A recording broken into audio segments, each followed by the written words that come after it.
But it's very much one of those things that just, you know, it's hard to say don't let it bother you, because it obviously does, and just words like saying don't let it bother you don't help. But you know, learning experiences. I talk about them a lot, but now you know something not to do.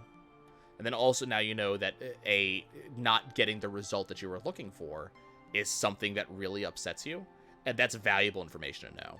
Being aware of that. Thankfully, I didn't have to deal with that growing up. But, you know... Okay, let's go ahead and exit ruins. We're going to go ahead and drop... Gonna drop chain.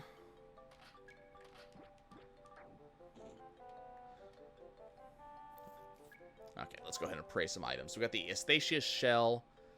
It can become a scale mask.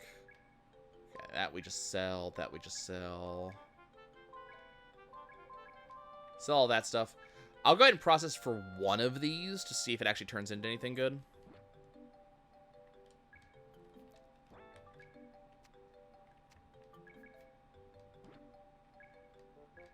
Resists fire, ice, and lightning attacks, but later damages 20% of max HP. Hi, a thing I will never want to use. That sounds terrible.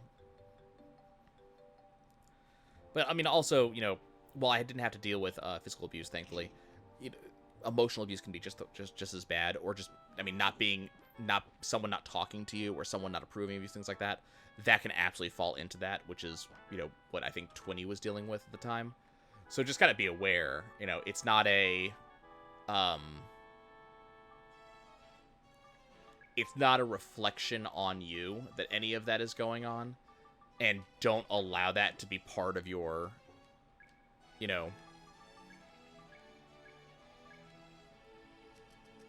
it's not a reflection on you, and people don't just succeed. Everybody fails at some point.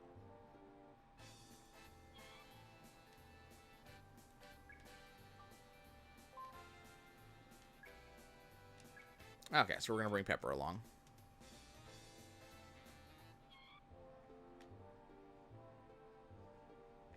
I'm sorry to hear that.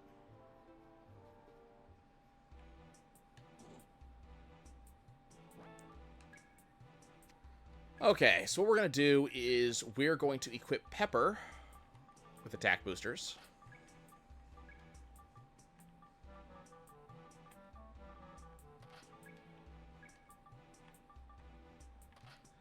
And then we're going to show off some Pepper's moves.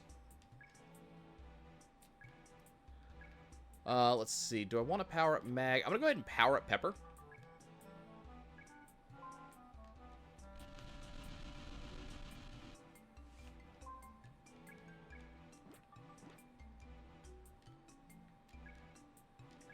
I want to power up Mags. Do I want to power... I will not power up Mags. Rock parts. That's fine. One of the things I've definitely learned over the course of my life is just that at a certain point, I have to cut people out of my life.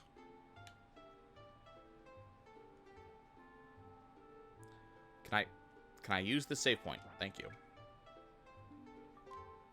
So we are now level 60. Remember, my other save file where I did beat this dungeon is level 85.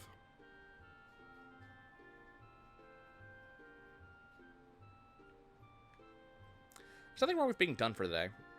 Like, there's lessons to learn. One of them is know when to quit. And that's not to say do not try. It's literally just saying you can stop now is really the first thing.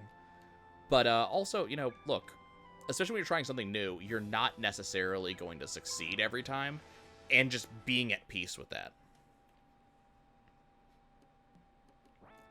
There's absolutely nothing wrong with not winning every time. And honestly, the thing that is going to be wrong, more often than not, is going to be trying to win every time.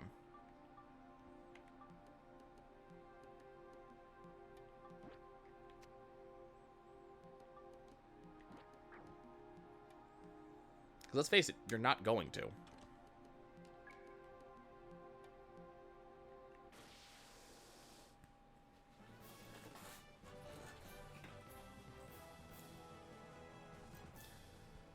And especially, you know, But yeah, I don't know all the details, and I don't know how you intend to resolve things, but... And it's a lot harder to... This is very much a easy for you to say thing, what I'm about to say, but... Knowing how to cut people out of your life is also an important skill.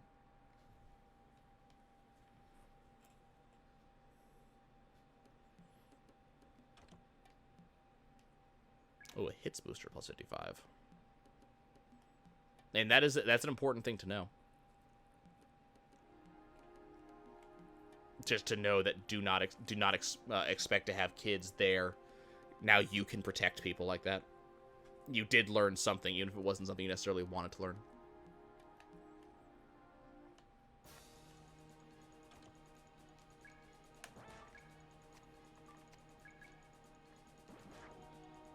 It definitely sucks, but there's not really much you can do there. Okay, let's take a look at some of Pepper's abilities. So Pepper's main parts that she comes with, we've seen a couple of them, is the bullet parts. So what's kind of fun about Pepper is that she's an all-range character. It doesn't matter where you put her. Most of her abilities work at any range. So she can be in the back, and she'll be just as effective as if she's in the front. Which can be pretty useful. Especially when you're a dumbass like me and you forget to change formation when you bring Pepper into the party.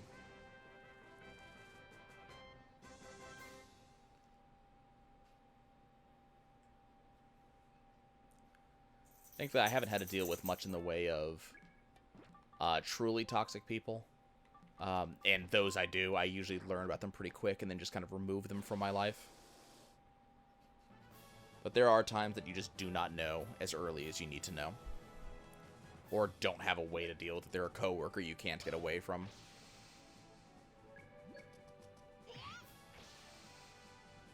Let's see, what do we add? So we had double shot, we have line shot, which takes out an entire enemy line. Unfortunately, we only have one enemy, but...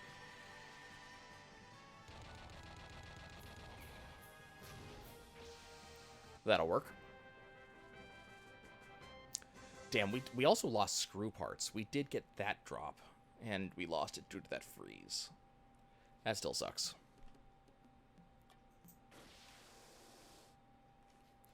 The other downside is that even though Pepper and Linear did keep up a fair bit with some of the stuff that we did, unfortunately they are somewhat behind in experience. Let's see, so we got Trigger Happy. So Trigger Happy is kind of a weird one. I really don't actually like this ability. So Trigger Happy is one of those uses all of Pepper's FP things, and it just deals damage to random enemies. Does a ton of damage, but unfortunately you lose all for FP doing this.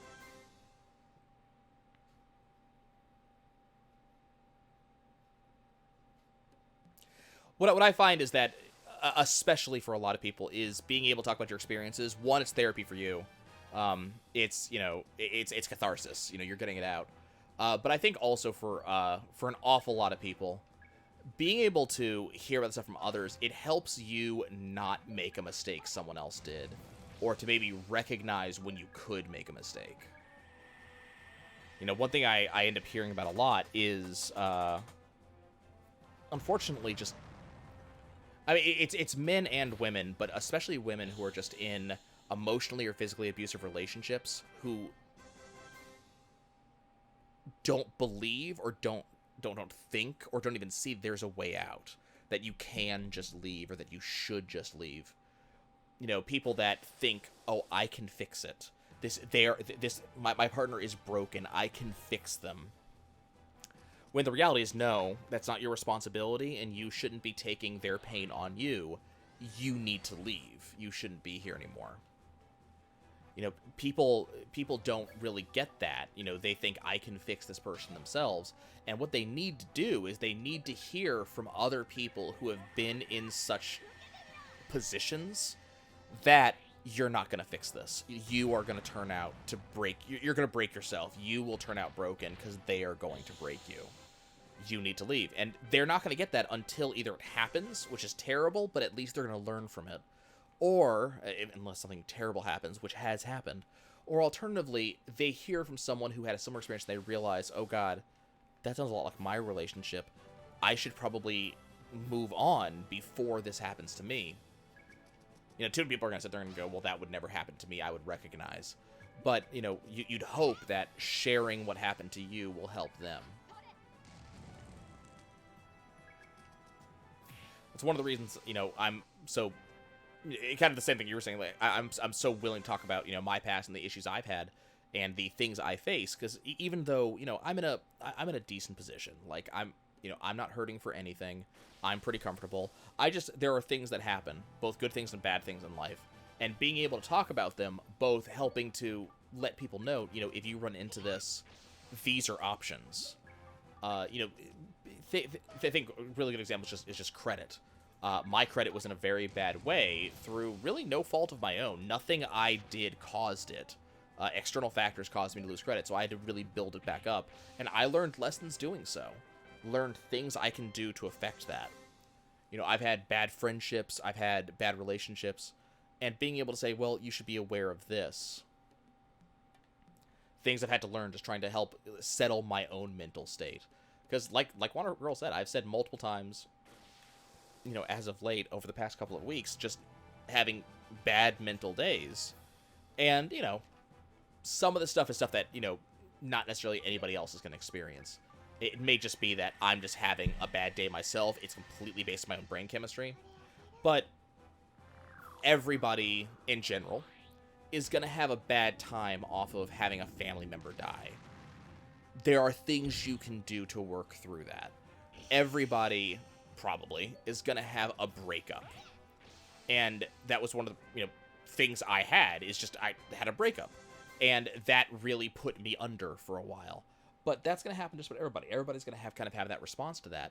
And so knowing that, well, you know, yes, you had this breakup. It does suck. You know, things didn't work out the way you want it to be. But you can get through that. You can move past that. Kind of knowing that is a very important thing. Some of the stuff I don't necessarily like to talk about for a variety of reasons, including kind of protecting those involved, unless they want to be mentioned. But, you know, sharing some of those details it's going to help someone else. And I'm always one, at least I try to always be one to look for those things, to look for what good can come of, you know, this bad thing. So if I'm going to have this bad event that's going to happen, that's going to be negative, at the very least, let's share it and try to give it to someone else. You know, so they can see it happening or learn from it and not have to deal with something similar themselves.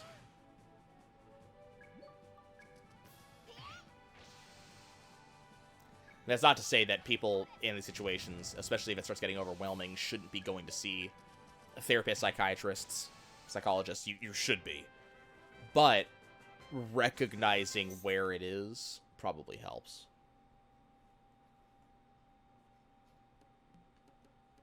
I end up hearing a lot of the same stories from friends, because thankfully, if you are willing to talk about yourself and things that you're doing, other people might be willing to talk about themselves as well.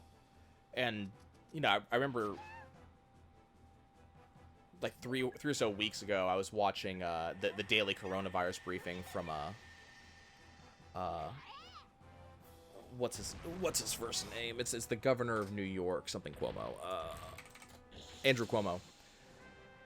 I was watching his briefing, and one of the things that was very interesting that I remember hearing him talk about is that he was talking about the concept of the question, "How are you?" And I've heard this similar statement made in many sources. In fact, actually, even the Hitchhiker's Guide to the Galaxy even makes a joke about this at one point. But you know, the question, "How are you?" Most of the time, we treat that question as just a series of sounds. It's not a question that we actually give any weight to. You know, if I ask it, I don't really want to, you know, hear what you have to. I don't want to hear if you're having a bad day. I'm hearing it as a form of politeness. You know, to ask. You know, I'm politely interested in you. Don't actually tell me anything, though. This is just politeness. It's all that we're going for. I was reading last night, someone from, like, Scandinavia, I think, was saying that, in, like, Norway, Sweden, politeness is kind of inversed in that feel free to say hi to someone, but it's not considered impolite if they do not say hi back. It's not... They're under no obligation to share those niceties. They might be having a bad day, and, you know, who are you to expect them to spend time on you? You're expecting too much. You're really full of yourself if you think that they have to respond that way. But a lot of people will say, you know, hi, how are you? But they don't really care what the answer is. They're just, it's a series of sounds that they're saying. Yeah, it's a ritual. It's a social ritual. I think one of the first chapters of this Stranger in a Strange Land, which is a book that very weird when it comes to sexuality nowadays, but it's a book that in many ways is talking about a character who's trying to learn how human society works. And one of the very early times when the character is just learning English, he kind of categorizes statements like hi, questions like how are you doing. One of the statements is the doctor asking, have you passed a bowel movement? And he's decided that these are all just ritual questions. They don't actually have any meaning. They're just a series of sounds to indicate, yes, I'm alive, and yes, so are you.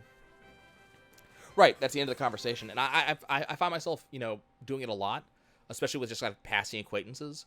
You know, they'll say, hey, how's your day? Or, you know, how's your day so far? And I'll just say, yeah, and how's yours? Don't even answer the question. It's just this back and forth, just kind of a greeting. But what Cuomo was saying is that what we really should be doing, and this is a very true statement, is it should be, no, actually, how are you really? Actually, tell me. I do want to know the answer to it.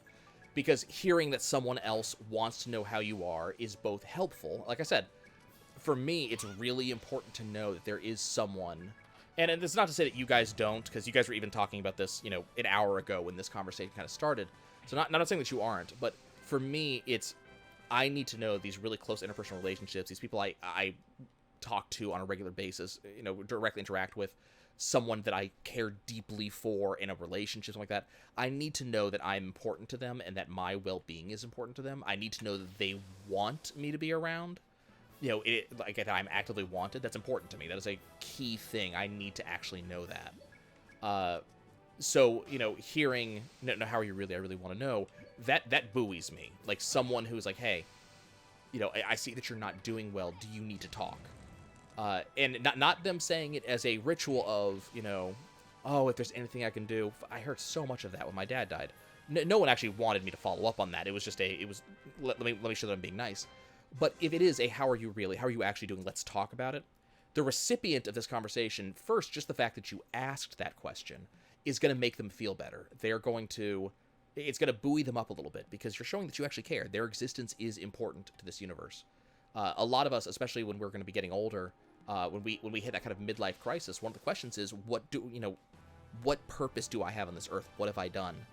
That I haven't hit that part of my life, thankfully, but what I'd like to be able to tell myself when I reach that point is that, you know, I may not ever be a, you know, person that accomplishes a ton in life, but I have made more people happy than I have sad. I've been a positive influence. I'd like to be able to say that. So trying to, you know, I'd want people to know that I do actually want to know how you're doing. And having other people let you know that you actually do matter. You know, you actually are important to someone else. That's an amazing thing. And it gets even more powerful if it's someone who has no social obligation to ask. I was reading about, I'm not going to get political in this. It specifically refers to a candidate here. But I was reading about Joe Biden, and what someone was talking about was a interaction between Biden and Bernie Sanders, you know, a decade ago or something like that. But what they were saying is that I think it was just like Biden was really, you know, genteel towards Sanders. They had a very kind of pleasant relationship. They weren't like competing at the time for presidential candidacy, but they were genteel. And the statement is, this is a phrase I've heard many times before, but the statement was, you can always measure you can always take a measure of a person, take a measure of a man, but you can always take a measure of a person by how they treat those that they get nothing from. I'm trying to remember the exact way it's worded. But you can take a measure of a man by how they treat those that they gain no benefit from. So how do you treat your server at a restaurant? You gain no benefit from being nice to a waitress or a waiter. Everybody says, "Oh man, I hope they don't spit my food." But to be honest, you don't have to be pleasant. It is their job to take care of you. It is their, yes, there's a social obligation, sure, to be a decent person. But you're under no obligation to be a nice person to these people. You're under no obligation to share pleasantries with the person behind the counter at Walgreens, or any department store you go to. But you have no obligation to be pleasant to those people. You have no obligation, no actual reason to ask after the well-being of a random passerby, because you gain nothing out of it as a person. Unless you're like me and it is something you actually gain out of. You are happier when other people are happier. But as a general rule, you don't get anything out of it. It's not advancing your social standing. It's not advancing your paycheck. You're not getting items out of it. This is not Animal Crossing where being nice to someone gets you furniture. It's just doing it. So actually asking someone, saying, "Hey, I can see that you're not doing well. Like you're slumped. You don't seem to be paying much attention. You seem really distracted. How are you doing? Do you need to talk to someone?" Doing that with a friend is one thing, and it's a great thing. Like I think that's half the point of friends, is being able to kind of reach out and say, "Hey, I've noticed that you're not doing well. Do you want to talk about it?"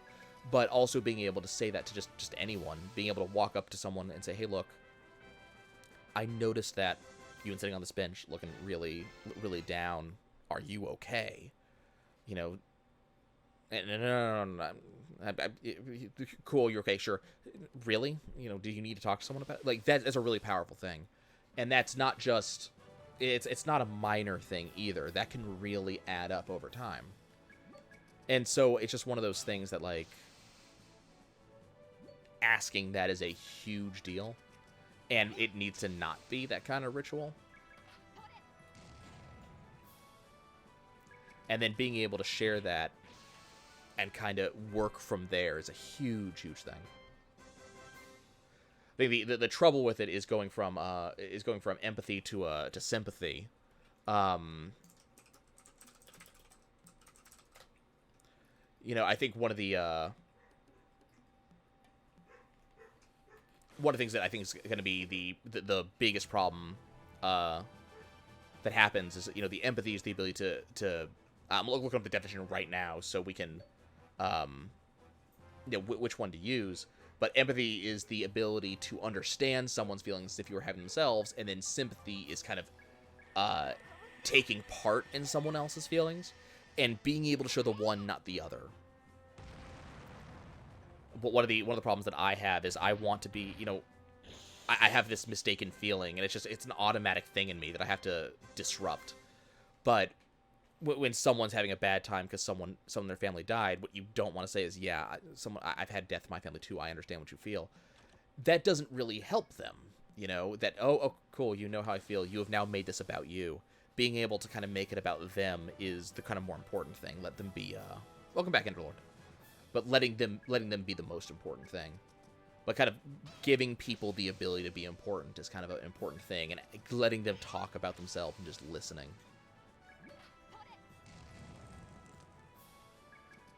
I have to actively fight, trying to be sympathetic and just be empathetic. It's such a natural thing to, try to, give sympathy, but you don't really want to give that. It's not, it's useful sometimes, but most of the time I think just empathy is what we really need to be showing to someone.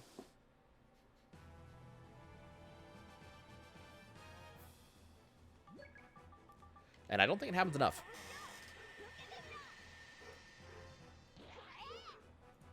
Oh god, the dogs are barking. I apologize if that's coming through, because they're not going to stop for the next, 40 minutes. And we've got plenty of dungeon to go.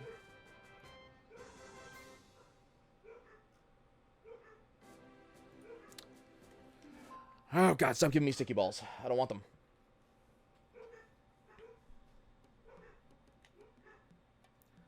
I think some of the stuff is just... Their questions are going to come up a lot anyways. It's something that a lot of people are going to see and hear about.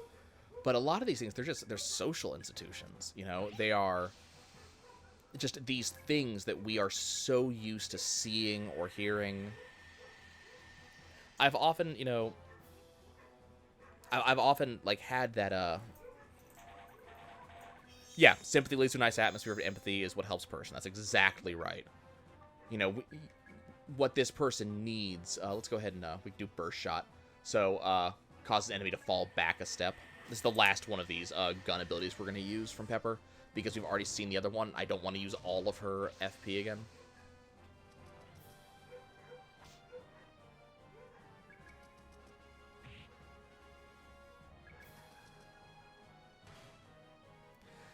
You know, Big Al, it's as weird as it is to say and as stereotypical as it is to say,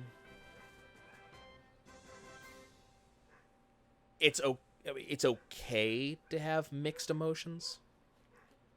Like, there's nothing wrong with having mixed emotions about that. I mean, this applies to any death, so not just talking about, you know, about this one in particular. But, you know, you don't have to be sorry that someone died. You don't have to be upset about it. There's a lot of cultures out there. I mean, we saw, I forget the name of the dancing pallbearer meme that goes around. I forget which, looking it up right now. Based in the coastal town of Pram Pram in the greater Accra region of southern Ghana. And, you know, my understanding is, that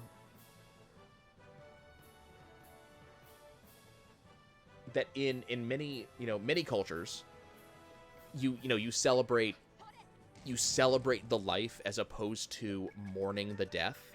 So I think the Irish wake is one of those. The second lines that you often see going through New Orleans are one of those. But it's a celebration as opposed to a mourning. So number one, you don't have to be sad, but also it's the way you feel about. I mean, any tragedy. It doesn't matter. It's not necessarily, you know, death. Getting in a car accident can be one of those. But any tragedy, how you feel is very based on you.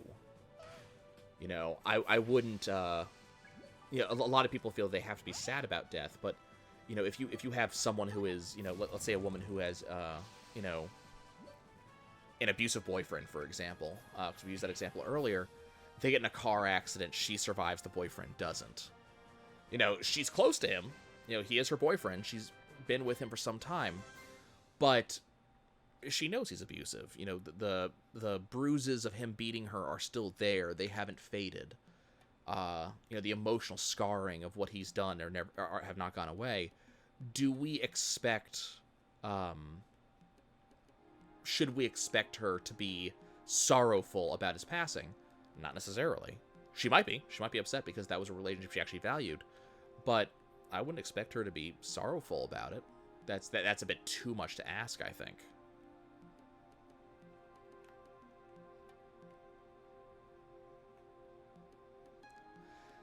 I mean, upbringings are not going to help, and religion, I think, is probably going to be a big part of it, in causing, you know, some of those, you know, mental disconnects. But let's see. I think that is going to be going here. Ups defense, drops hits, which is kind of annoying. Ups evasion, ups agility a fair bit. Dropping luck is kind of irritating. It's only 3 points, though. It should be fine.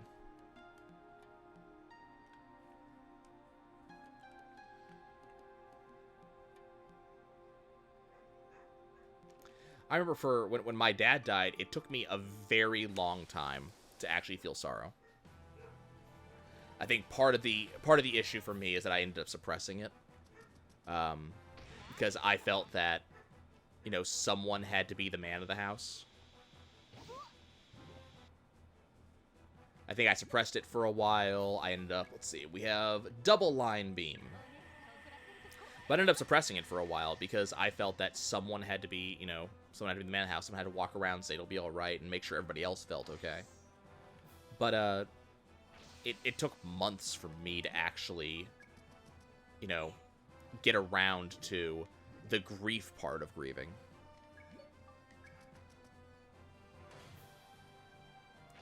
But I mean, you're absolutely allowed to feel sad. You're absolutely allowed to feel happy. You're allowed to feel both.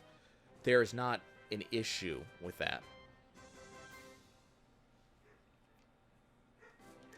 I think when we look at some of the stuff, it's more of a general statement that we end up seeing where someone never feels sad about someone else dying, especially someone they were close to.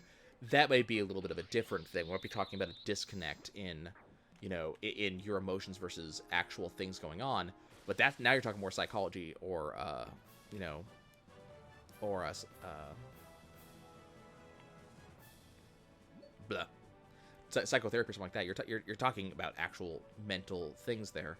If you never feel a, you know, that mental sensation. But if you're talking about someone who has done negative things to you, that has a negative connotation in your life, then, you know, there is definitely not, you know, a thing where,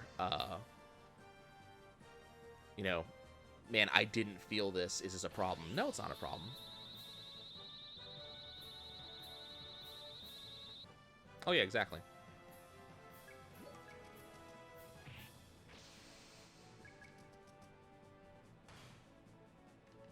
And I think that's when we look at, especially when you look at things like the stages of grief. Hey, look, I have to look up even more stuff today. Google, you're getting a lot of me. When we look up something like stages of grief, I remember, you know, I wasn't thinking about it much, but, you know, I go back and I think about, you know, I think about the breakup I dealt with a month ago. And it very much was, for me, the stages of grief. Now, I'm looking at a slightly different model than the one that I usually deal with, or that you usually hear about. I usually hear about the 5 stages of grief. The one I pulled up right now is 7. Same concept, just they have a couple extra steps. But, you know,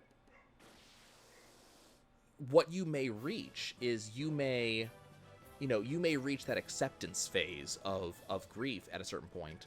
And what you may realize is that you go, you know what? This is a better thing for me in general. I don't have to deal with that anymore. And this applies to everything. This is breakups. This is, you know, you got in a car accident. This is, you know, this is anything. But you may reach a point where after having thought about it for a while, you go, you know what? One of the reasons why I didn't feel as sad as I might have been is because of, you know, because of this. I realized that I don't have to deal with that level of abuse anymore. You know, I am sad because that was a member of my family that I felt close to and that, you know, that I care about. But these other aspects of it ended up outweighing that. Those are lightning cart parts, so that's another one of Pepper's elemental attacks. We're not going to see them because I have no reason to show them off.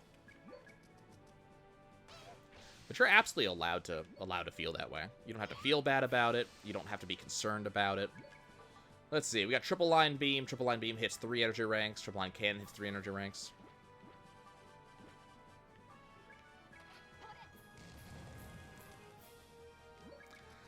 I mean, that's a pretty common thing, honestly.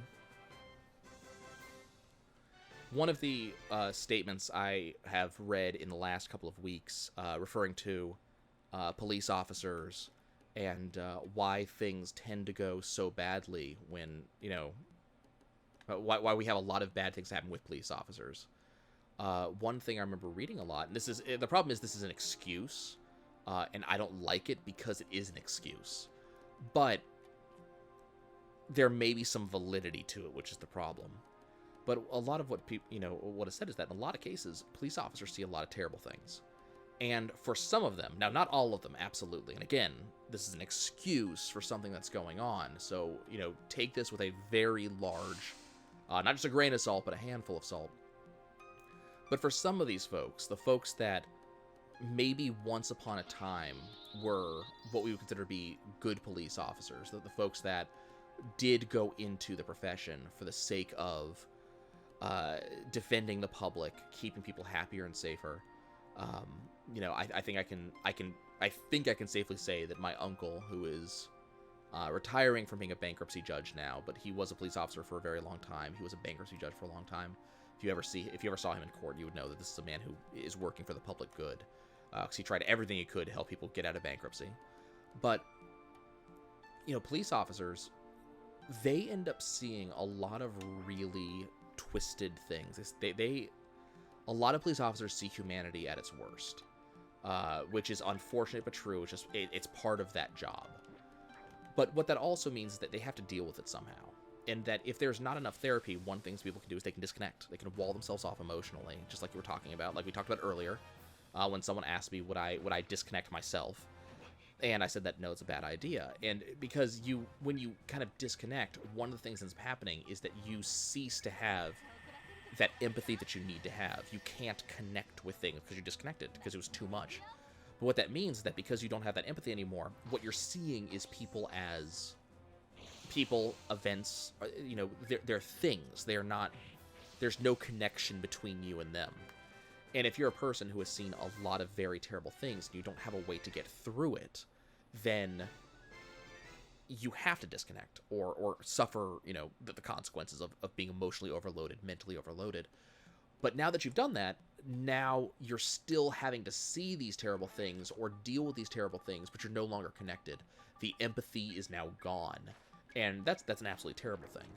You know, I hear that a lot of therapists have their own therapists because they take the pain from you, but they have to help spread it around even further to make it manageable. You know, same thing with doctors. You know, they see a lot of people in pain, but they have to kind of get past that in their own way too. You see doctors that get disconnected. The doctor does not have the bedside manner anymore. They don't have that engagement with their patients anymore because they've seen too much. They know if they get engaged and something bad happens, then that pain is going to be theirs again. So they do what they need to do and they get out. You know, it's the nurse who really gets up close and personal with you. It happens in a lot of these professions. And walling yourself off, it ruins everything. You can't connect anymore, and you also can't, because you can't connect, you can't make decisions based on emotion. And decisions based on emotion are not always a good thing.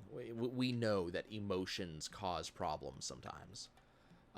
But you need to have some of that, you know, I hear it often referred to as emotional intelligence, but you need to have some of that emotional intelligence to be able to connect, be able to make decisions that are both emotional and logical.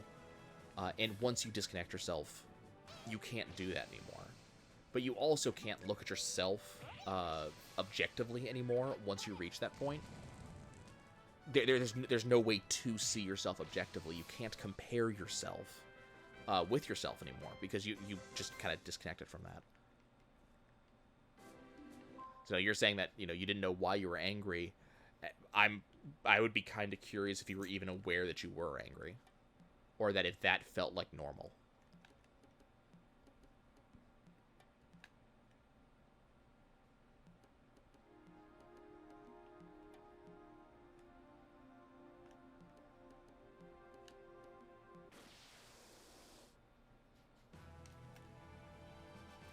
There's a comic from, I forget which artist did this one, but there was a comic about a man talking to intelligence, talking to emotion, saying which of you is the, you know, which of you is the more dangerous, which of you is the scariest.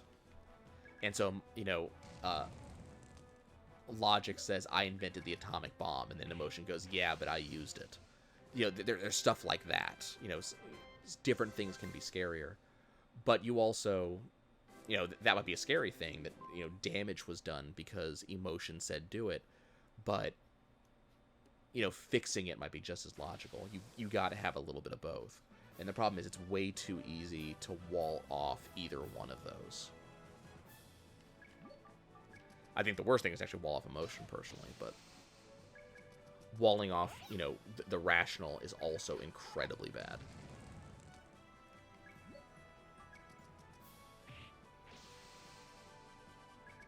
They're just kind of figuring out how should you, you know, because let's be honest. I've talked a lot about walling off as a bad thing, but walling off can also be a good thing. You need to have some sense of detachment sometimes. It is important from time to time. Let's go ahead and pop an item search. You have to be able to do it too. And it's just knowing how much you can do that, and that's an experience thing. I mean, that's something that EMTs have to learn, definitely. Therapists have to learn. People who are going to be in a situation where there's going to be a high level of empathy have to know how to wall themselves off. It's something that I have to do. You know, I was having a lot of trouble with one of my clanmates in Final Fantasy, and I'm still working on walling myself off when it comes to people like him, because this person has this very good ability to make me feel worthless. And for me, self-worth is a thing I have to work at constantly. Like, it's I think of a quote from Nut from Unseen Academicals, which is one of the Discworld books. But Nut is constantly seeking worth, and is constantly asking, and throughout the book, you know, do I have worth? And later on, eventually near the end of the book, one of the conclusions he comes to is that worth is worth in general. Self-worth, I think, is more of the context, but worth in general is a cup that leaks. You kind of you constantly have to fill it. It's not something that remains filled. It's not something that you ever kind of stop. And self-worth is a big thing for me, because, you know, various things happened earlier in life that make me kind of question what I am actually worth. So worth is an important thing for me. And when someone starts questioning what I am worth, or alternatively, if I have cause to question that, I tend to react badly. And it's something that I'm still working on fixing. I know it's there, but it's something I have to constantly work on fixing. So and this person just has this amazing ability to make me feel as if I am not worth anything. And worse than that is to make me have that feeling on something I worked hard to be worthwhile in. I talk many times, you know, in this stream about, you know, Final Fantasy 14 and stuff like that. So that's a game I've spent a lot of time in. And while I'm not the most amazing player, I'd like to think that I know a lot about the game. That I am, you know, fairly knowledgeable, pretty good at the game. I'm not going to say I'm top 1%, but I think I'd be top, like, 5 to 8%. So to have someone tell me I don't know anything about the game, it just feels terrible. And I will lash out on that. But also when we're talking about something where we were in a fight in the game, we were in a boss fight. And before we went to the boss fight, so it was going to be me, him, Twin, and then 2 people who are fairly new to in-game content. And this was a brand new boss fight. It had just come out like that day or the day before. So I made the conscious decision when we were setting up to start fighting this boss to go and watch an explanation video of one of the first groups that cleared, because that would describe to me what the moves were, how things worked, things like that. So this means that I should know a fair amount about how the boss fight works. And after describing the boss fight to the players, we started trying it. We started doing what's called pragging, which is just getting progression. You fight the boss once, you die, you talk about what went wrong, then you fight again, you try to get further, talk about what went wrong. You just kind of keep on doing this cycle over and over and over. And one of the earliest moves in the fight has the boss use a move on a random player, and every other player has to kind of react to that move. And in order to keep the randomness out of it as much as possible, we stack players up on top of each other, so the boss is always doing his move in kind of the same direction. And the problem is players weren't stacking the way they were supposed to. And I brought up that, well, okay, the thing, you guys need to stack up because he's going to use it on a random player. Remember, I watched the video, and the video is based on people who had actually beaten this content already. This guy, who, again, amazing habit to kind of saying things that specifically target my self-worth, started insisting that, no, this is the person who has the second most hate in the fight. So it goes, you know, it went back and forth, and eventually, and I had to insist, I was getting angry about it, because, like, I actually know what's going on here, I actually, you know, did the research. Lo and behold, we eventually had a thing that proved that it was a random person. His experience was in the 4 fights we had done, when it was always the same person, it wasn't until we got a person who was actually random. By the way, we're halfway through. Here's the changeover in the dungeon. This set of floors is one of the reasons why this dungeon is my favorite. But it wasn't until we got that far through and he actually saw that a random person was selected that he actually admitted, oh, you know what, you're right. You know, it's actually random. But I was pissed. I was yelling at him and telling him he need to shut up. I actually knew what I was doing. Me walling that off, that's a level of emotion that I have to wall off, and it's something I'm not very good at. Because that is a weak point of my own. That's a, people say pet peeve, but for me it's actually like the weak spot in my armor. Of being told that, my knowledge is not worth anything, or I just don't know something when I happen to have spent a lot of time learning it. That affects me, and someone who specifically pokes at that, needles at that, gets to me a lot. So people need to be able to wall that off, and it's a skill you have to learn, and it's a skill I haven't really learned all that much yet.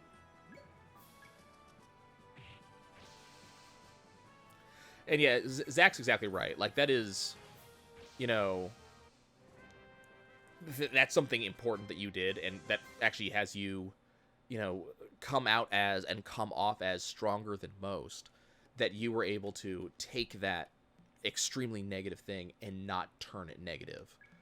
Like, a lot of people do that, and some negative thing happens to them, and then they use that as either an excuse to be negative, or they don't even, it's not even an excuse, it's just something that happens. You're negative and you become negative. I've heard a lot over the past is that if your parents are physically abusive to you, it's more likely that you will be physically abusive to others. And the fact that you've already stated that you don't want to do that, you don't want that to happen to your kids as well. That's an incredibly important thing. People will say that, oh, I do it because my mom or dad did it to me and I turned out okay. It's like, you didn't, because you're continuing this. So that's absolutely a strong thing. That being said, you're saying you became reclusive because of it. That's something that we would want to, I think, like a therapist would want to help you work on, because now you're just kind of taking that pain, it's on yourself, and you can't get out to get past that.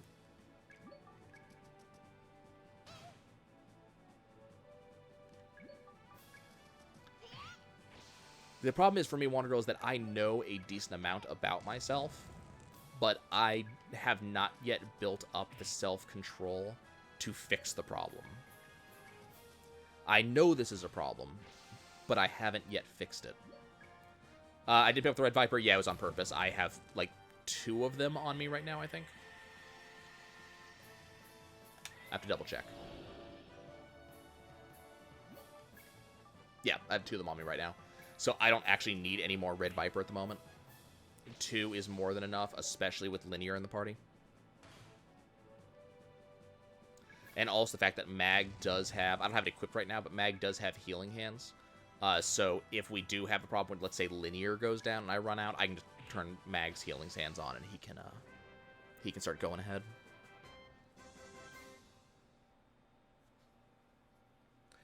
I know a lot of so the big thing that happened last night is that we were playing, me and a group of friends, again, kind of including the person that I am romantically interested in, are playing a game called Star Wars Imperial Assault. It cursed us, Bagal, but I don't know what it actually did.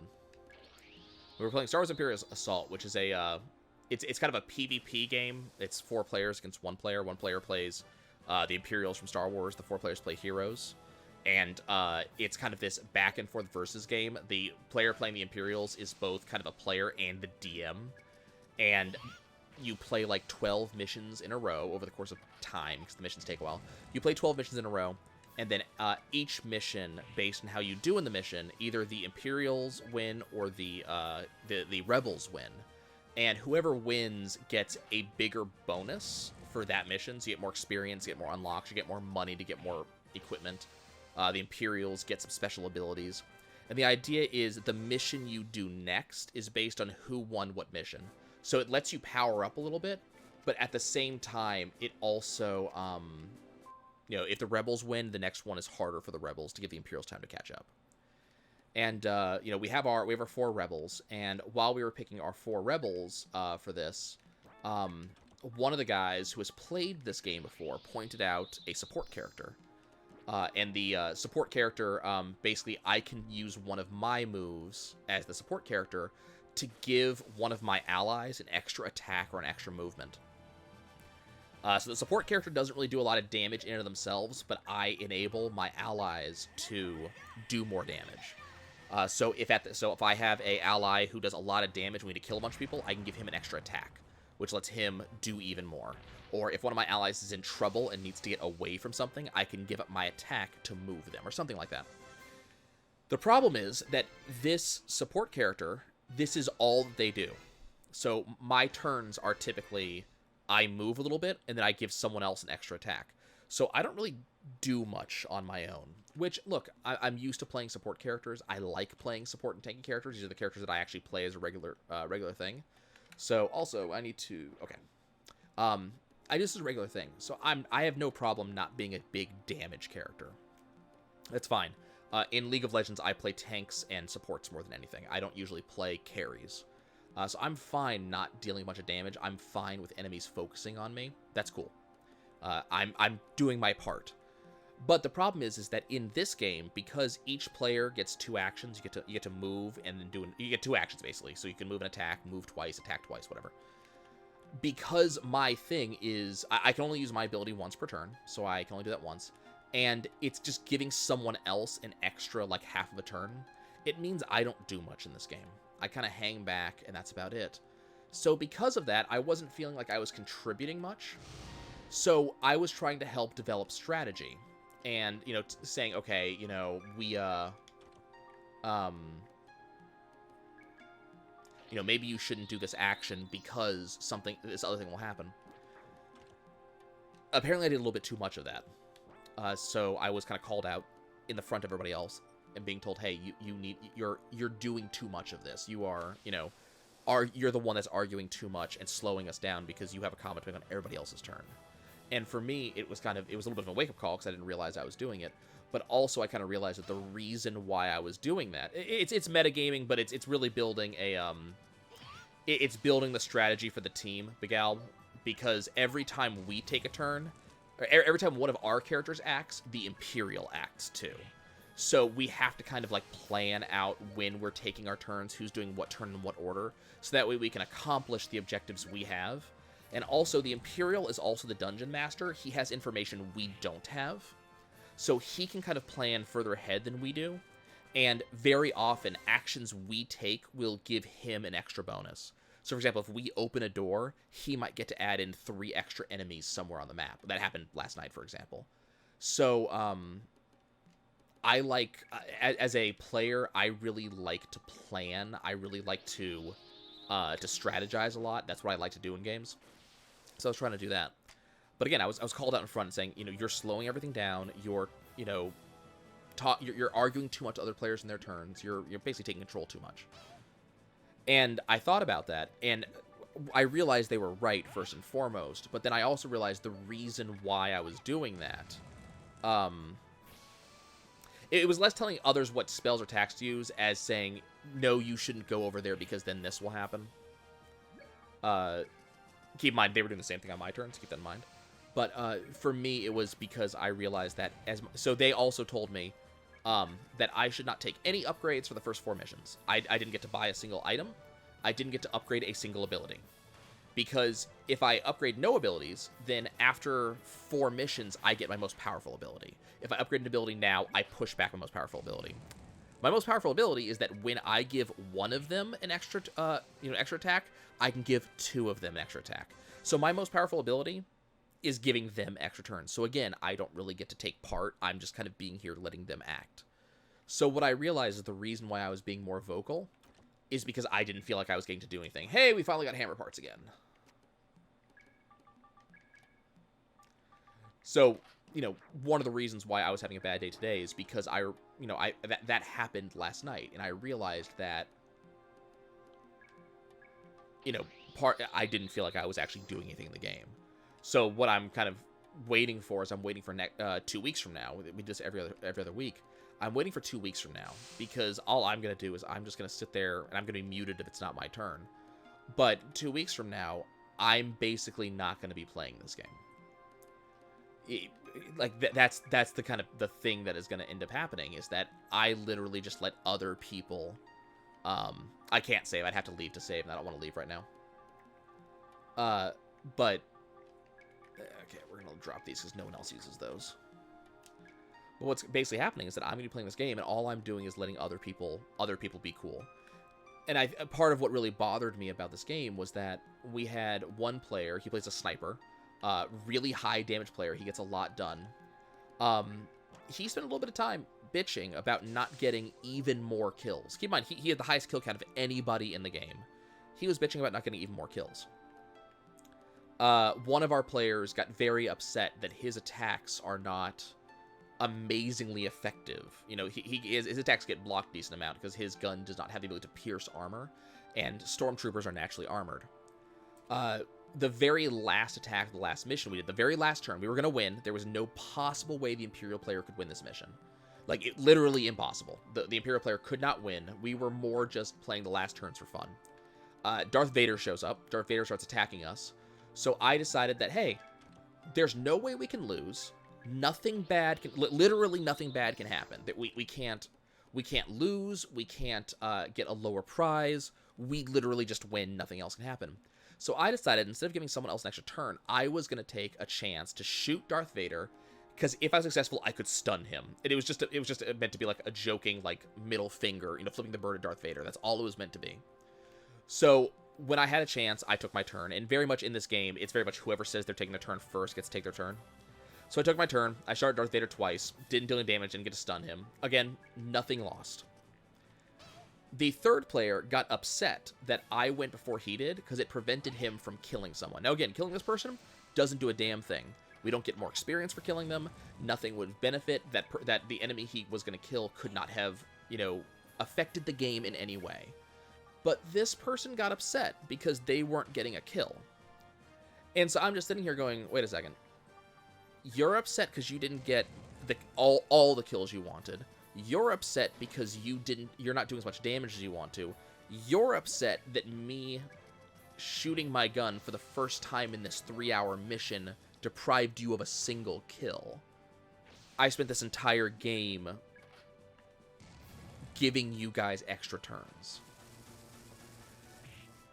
I mean, look, these people are generally good people. They're fun to play with. Everybody's joking around a lot. But part of me is just sitting here going, I'm playing a support that gives everybody extra turns. I'm letting all of you guys be badass. And I'm being criticized because I took one chance to be a badass myself, and I'm trying to be part of the strategy. I might be trying to be too much of the strategy. Look, I'm cool with that. But it definitely felt a little bit like people were not realizing that for 4 straight... And keep in mind, this is like 14 hours of gameplay. This is not a small thing. For 4 straight missions, I got 0 upgrades, no new weapons, no new armor, no new abilities. Did not get to really do much more than enable other people to be awesome. And you're gonna criticize me for trying a little bit too hard to be part of strategy. Like, it just didn't feel good. And I understand. Look, that's on me. In a big way, it was on me that, you know, I was trying too hard and I was arguing too much because I wanted to be part of the strategy. It was important for me to feel like I was actually making that big of a contribution. Cool. That's on me. We're just going to go ahead and... we have triple line beam, cannon, all range beam. All of these abilities basically do the same thing, which are just deal a bunch of damage to a bunch of people on a line. Let's just let Pepper get her all range cannon.